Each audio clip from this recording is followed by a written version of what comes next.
ایک بادشاہ نے اپنے وزیر سے کہا کہ بھئی میرے فلاں خادم کو آخر کیا بات ہے کہ اس کے پاس کچھ بھی نہیں ہے لیکن پھر بھی وہ ہمیشہ خوش رہتا ہے، اس کے چہرے پر میں ہمیشہ مسکراہٹ کو دیکھتا ہوں، حالانکہ اس کے پاس کچھ بھی نہیں ہے، نہ دولت ہے، نہ مال ہے، نہ عہدہ ہے، میرے پاس پوری بادشاہت ہے لیکن پھر بھی مجھے بے چینی لگی رہتی ہے، مجھے میری بے چینی کی وجہ معلوم نہیں ہو پا رہی اور میں اپنی بے چینی کی وجہ تلاش نہیں کر پا رہا۔ تو وزیر سیانہ آدمی تھا، اس نے بجائے بادشاہ کو ڈائریکٹ بات سمجھانے کے اس نے ایک عمل کرنے کو کہا۔ بادشاہ سے وزیر کہنے لگا کہ بادشاہ سلامت، آپ 99 کا قانون کیوں نہیں استعمال کرتے؟ بادشاہ نے اس وزیر سے پوچھا کہ بھئی یہ 99 کا قانون کیا ہے، آخر یہ کیا چیز ہے، کیسا قانون ہے؟ تو اس وزیر نے پھر بادشاہ سلامت کو بتایا کہ آپ ایک تھیلی میں 99 سکے ڈالیے اور پھر اس تھیلی کے باہر یہ تحریر لکھ دیجئے کہ یہ 100 سکے تمہارے لیے ہیں، اور پھر اس تھیلی کو اپنے کسی خادم کے دروازے کے باہر رکھوا دیجئے، وہ دروازہ کھٹکھٹا کے آپ کا خادم سائڈ پر ہو جائے اور آپ چھپ کر تماشا دیکھیے۔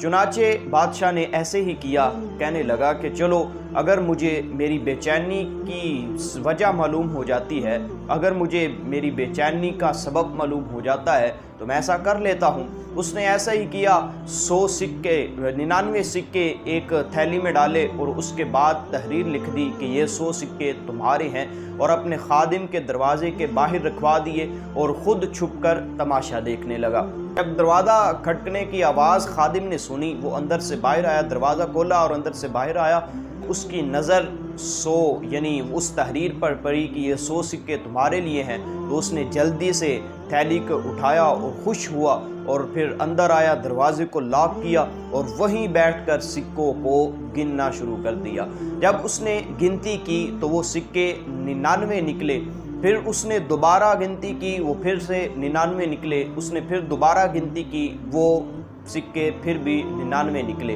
اب وہ پریشان ہو گیا کہ اس میں تو 100 سکے لکھے ہوئے ہیں اوپر تحریر میں، تو اس میں 99 ہیں۔ پھر اس کے ذہن میں آیا کہ ہو سکتا ہے کہ رکھنے والے کے رکھنے کے دوران یا پھر میرے اٹھانے کے دوران شاید ہو سکتا ہے ایک سکہ وہیں گر گیا ہو، میں باہر دیکھتا ہوں۔ اس نے دروازہ کھولا اور باہر آیا، اس سکے کو تلاش کرنا شروع کر دیا۔ جب اس سکے کی تلاش میں تھک ہار گیا تو وہیں دروازے کے باہر غم اور بے چینی کے عالم میں بیٹھ گیا، غصے کے عالم میں بیٹھ گیا اور پریشان ہو گیا، اپنے سر پر ہاتھ رکھ لیا۔ جب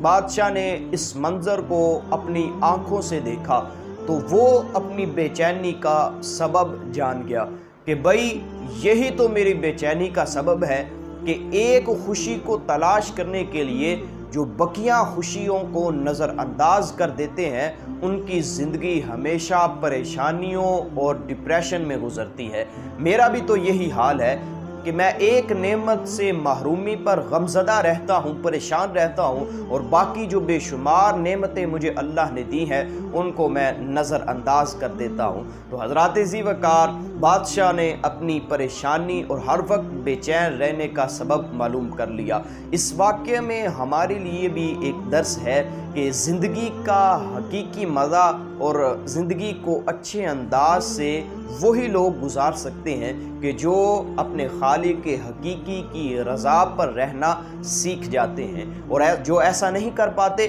وہ ہمیشہ پریشانیوں میں ہی رہتے ہیں۔ وہ ایک خوشی کے پیچھے لگ کر اپنی باقی تمام جو ارد گرد خوشیاں پھیلی ہوئی ہوتی ہیں وہ بھول جاتے ہیں اور اللہ کے ناشکرے بن جاتے ہیں۔ ہمیں کرنا یہ ہوگا کہ ہمیں قناعت کو اپنے اندر لانا ہوگا، اللہ کی رضا پر راضی رہنا ہوگا، اور جو ملا ہے اس پر ہی صبر کرنا ہوگا۔ اللہ ہمیں دونوں جہانوں میں بلائیاں عطا فرمائے۔